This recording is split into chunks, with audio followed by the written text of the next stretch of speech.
Mr. Secretary, good morning. Just a couple questions.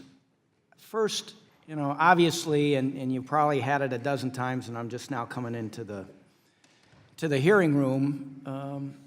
The tax returns are something that we've been seeking for a couple years now, and have tried to, through the proper procedures, bring them to the fore, based on the fact that every other president has released theirs.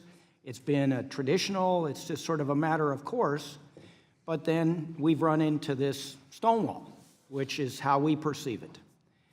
And I understand, and I guess I didn't hear your testimony earlier, but the fact is that you hadn't seen a memo, but there was some sort of draft memo. Is that right?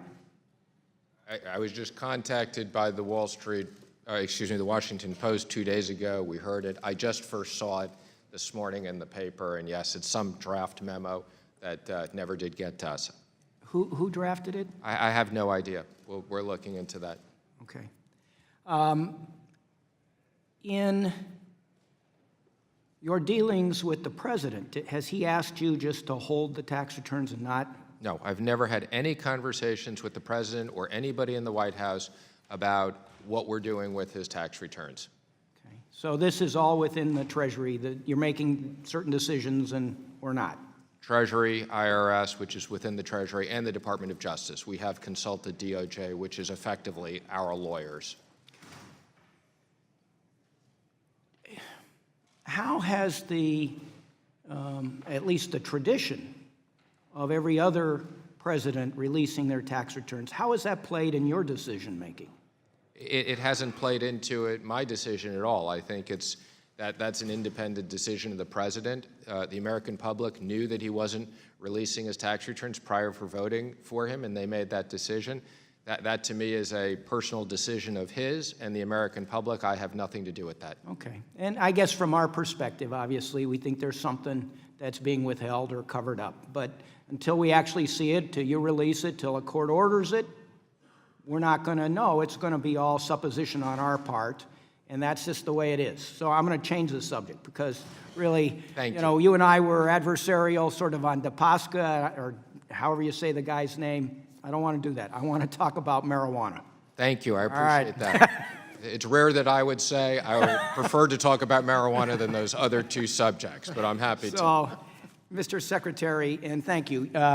Obviously, FinCEN and the Treasury have been willing to work with us as we've moved this subject forward. And I would advise you, sir, that at this point, we've had a hearing. We've now had a markup. We've passed the bill out of this committee, 45 to 11, I think, or something, or 45 to 15, 34 Democrats, 11 Republicans. It's now going to eventually get to the Rules Committee and to the floor, and we've included the FinCEN guidance as part of the legislation. So I don't know if you're familiar with how this thing is proceeding, but again, the basis is to try to get the cash off the streets.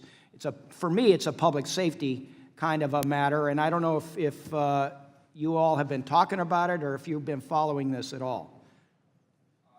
I have been following it, and first of all, I appreciate what you're doing on this. I have before testified this is an issue for Congress to decide. We have a big problem, and the problem is there is a federal law and there are state laws. And from our perspective at Treasury, we are caught in the middle of this, both from the standpoint of the IRS, where we have to build cash rooms to take in cash, and from the banking sector. And I would encourage Congress to address this issue. It's got to be resolved one way or another, but it is not in anybody's interest to have this amount of cash on the streets, which obviously will just end up in illicit hands and in a bad part of the economy and things that are unsafe. So I can tell you we're having an interagency review on your bill, but in one format or another, I urge this is an issue for Congress to address one way or another. Well, and I want to thank you. I want to thank the department and a number of your regulators because you have been working with us as we've moved this along. We've made some modifications based on suggestions, and we will continue to press this forward. I know it's going to pass the House, and then we'll see where it goes from there. And I thank you, and I yield back.